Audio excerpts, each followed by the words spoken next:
ஐயப்ப மாலை தீட்சையின் 4ஆம் நாளான இன்று குரு சுவாமிக்கு நன்றி செலுத்துவதை பற்றி சிந்திப்போம்.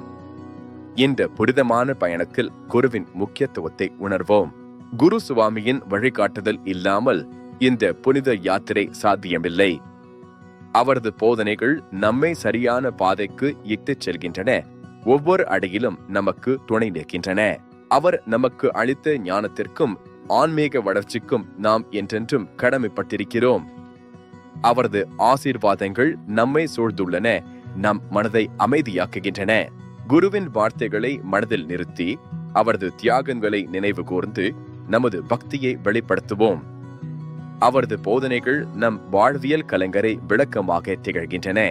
இந்த 4ஆம் நாளில் குரு சுவாமிக்கு நமது ஆழ்ந்த நன்றியையும் மரியாதையையும் சமர்ப்பிப்போம். அவரது கருணையே நம்மை ஐயப்பனை நோக்கி வழிநடத்துகிறது. குருவின் ஆசீர்வாதங்கள் நம்மை காத்து இந்த தீட்சையின் ஒவ்வொரு கட்டத்திலும் நமக்கு பலத்தையும் நம்பிக்கையையும் அளிக்கின்றன. அவரது வழிகாட்டுதல் விலை மதிப்பற்றது.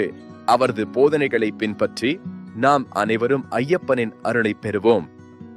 குருவின் பாதங்களை வணங்கி அவரது ஆசீர்வாதங்களை நாடுவோம்.